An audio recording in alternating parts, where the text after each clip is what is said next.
안녕하세요. 반갑습니다. 선아원장쌤입니다. 영상 보시기 전에 구독과 좋아요 눌러주시기 바랍니다.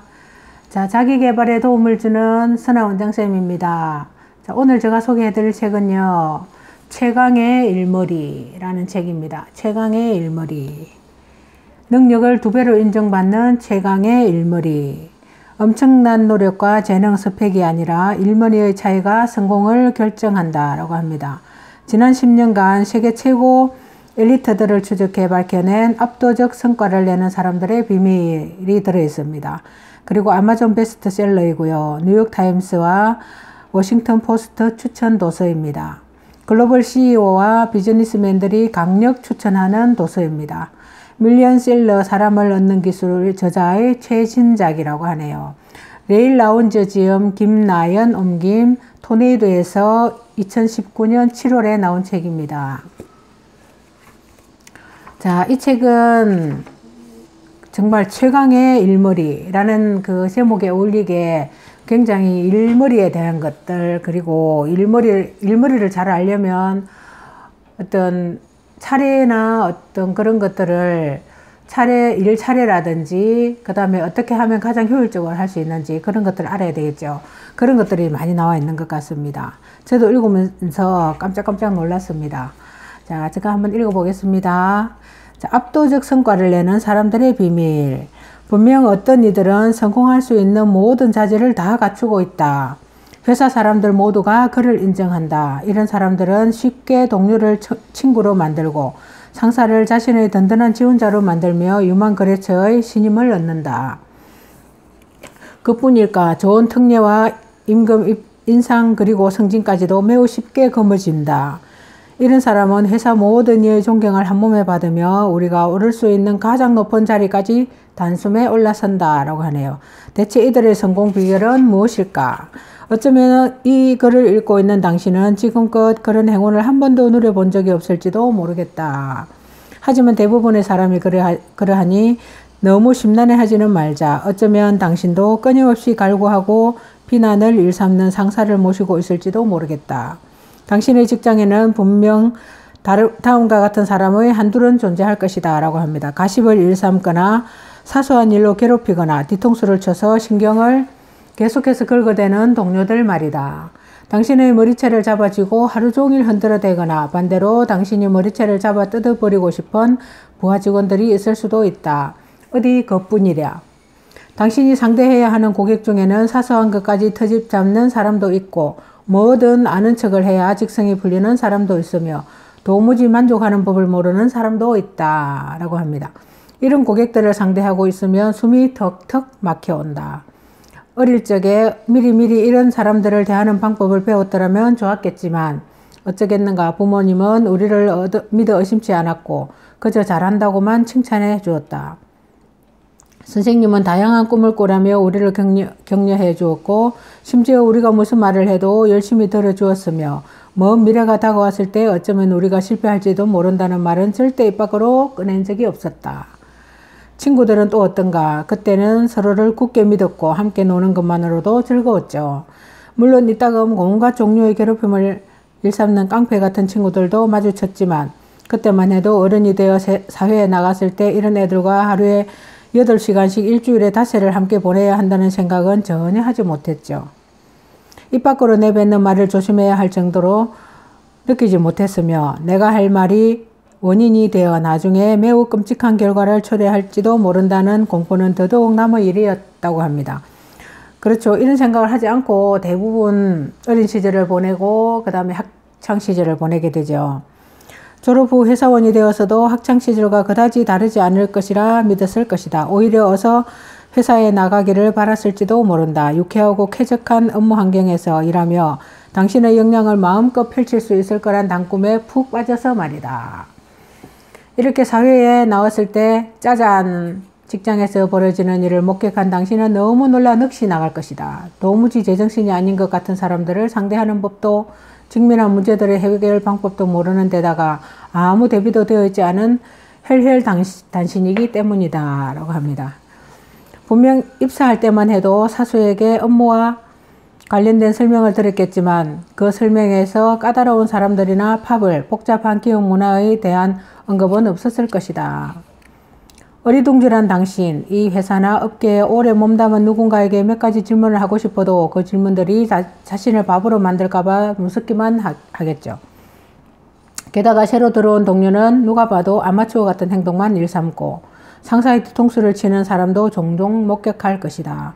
아니면 반대로 당신의 직장 상사가 농땡이만 피우고 있거나 당신이 잘못하지 않은 일로 추궁당할지도 모른다. 하지만 이런 말도 안 되는 상황을 보면서도 좀처럼 의자를 박차고 일어나 따끔한 충고를 할 수가 없다.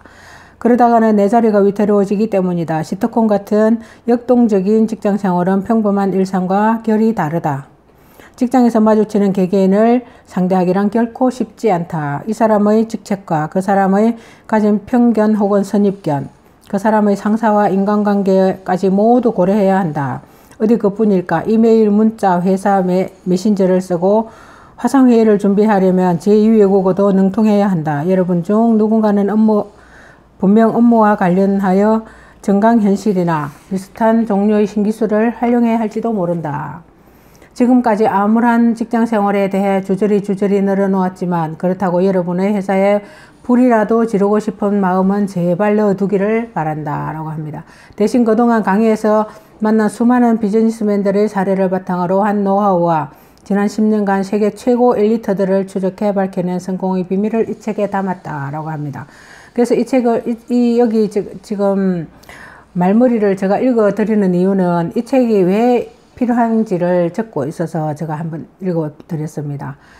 자, 이따금 현실은 소설보다 잔인하다고 하지 않은가? 특히나 직장에서 벌어지는 이야기는 더더욱 그러하다. 당신의 직업은 언젠가 꿈꾸었던 장래 희망이 될 수도 있고 삶을 비참하게 하는 악몽 그 자체가 될 수도 있다.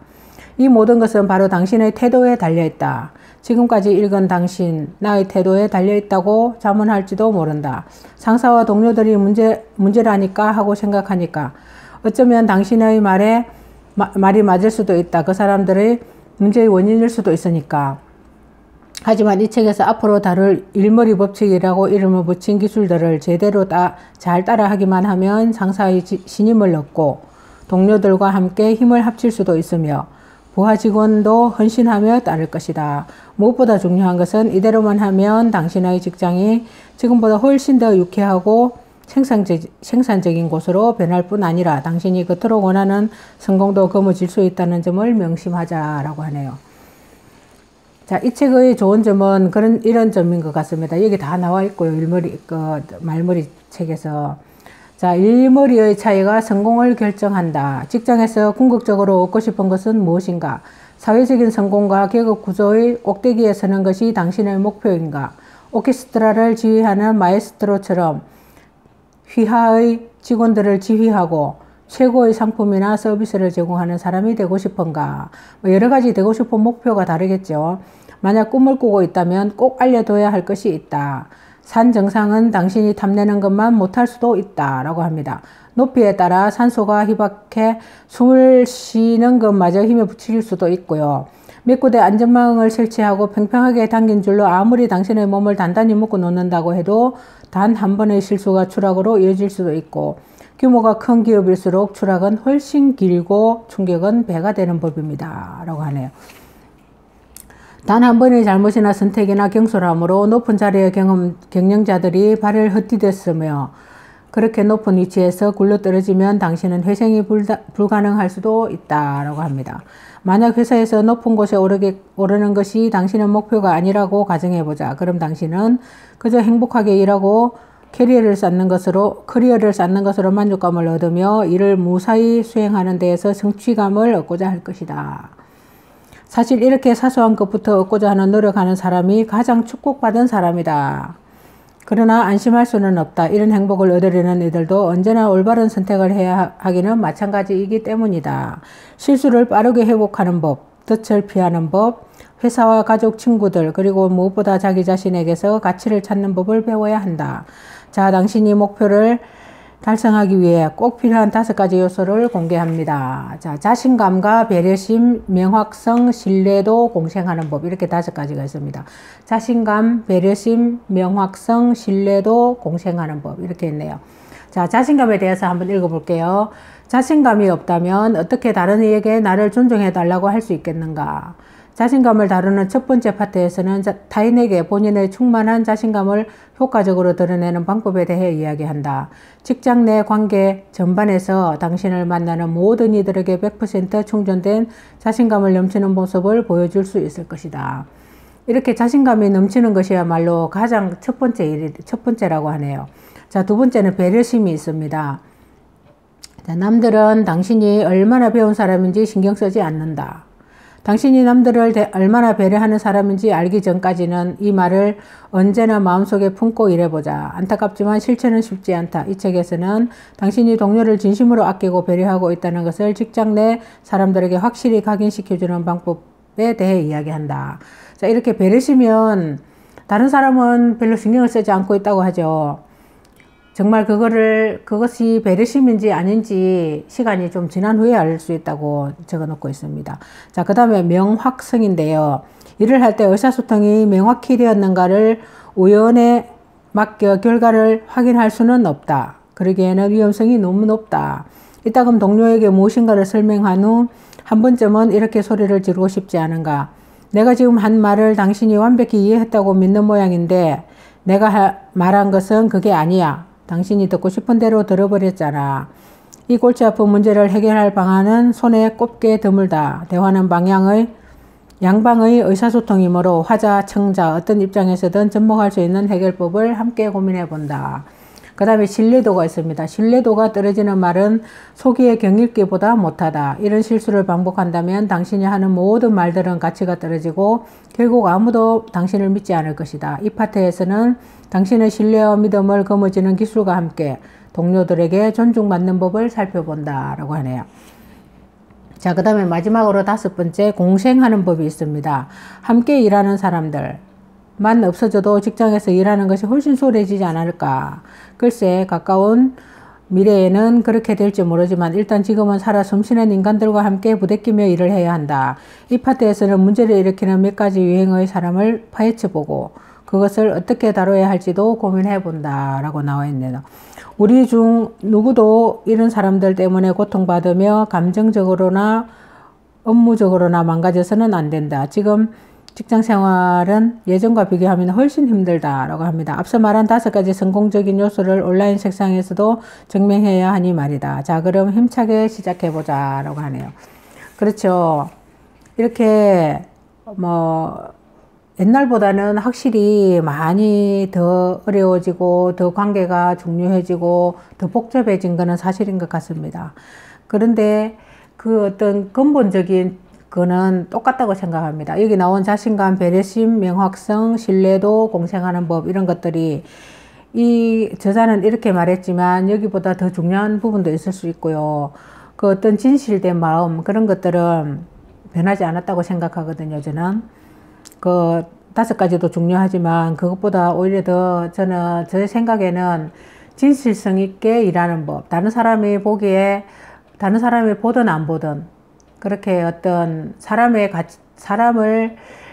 더 중요하게 생각하고 소중하게 생각하는 그런 마음을 가진 사람이라면 언제 어디서든지 어떤 신뢰도 받을 수 있고 어떤 그 성공이라는 그런 것을 거머쥘 수 있지 않을까 그런 생각을 해보게 됩니다.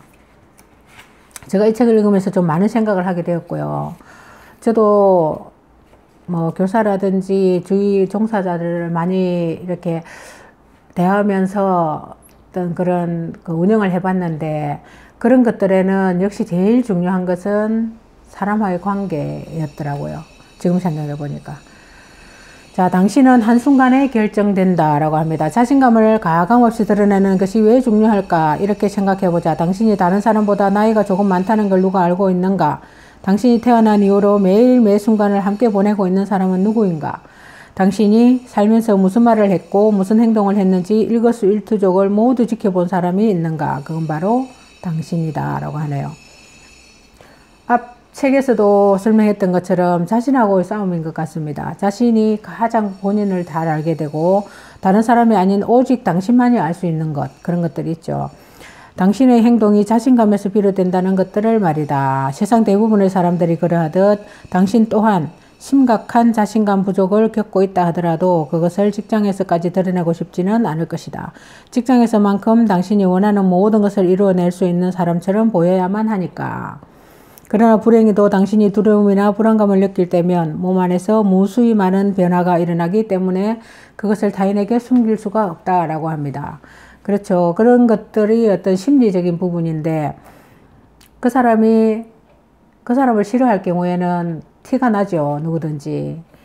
뭐 티가 안 나는 분도 물론 많이 안 나는 사람도 있겠지만 조금씩의 가감은 있겠지만 누구든지 다 그런 것 같습니다. 사람은 그렇게 누구나 다 알 수 있는 그런 것들이 어떤 표정이라고 합니다. 그래서 뒤에 보면 좀 더 많은 이야기들이 있습니다. 자, 당장이라도 동료는 마치 개가 냄새를 맡듯 당신의 불안감을 감지한다. 다만 직립보행이 가능한 인간에게 그것을 코가 아닌 눈으로 탐색할 뿐이라고 하네요. 상대방의 자신감 부족을 눈치로 알아차리는 능력은 수천 년 전부터 이어져 내려온 인간의 본성이다 라고 합니다. 굉장히 어떤 그 수천 년부터 이어져 내려온 그 본성부터 시작해서 지금 오늘날의 중요하고 어떤 복잡한 세상까지 이렇게 쭉 나열이 된 것 같아서 제가 이 책은 3부로 나누어서 소개해 드리겠습니다. 자, 오늘은 1부를 마치겠습니다. 자, 최강의 일머리였습니다. 굉장히 소중한, 제가 책을 읽으면서 굉장히 소중한 시간이었고요. 지금까지 함께 해주신 여러분 감사합니다. 다음 시간에 또 뵙겠습니다.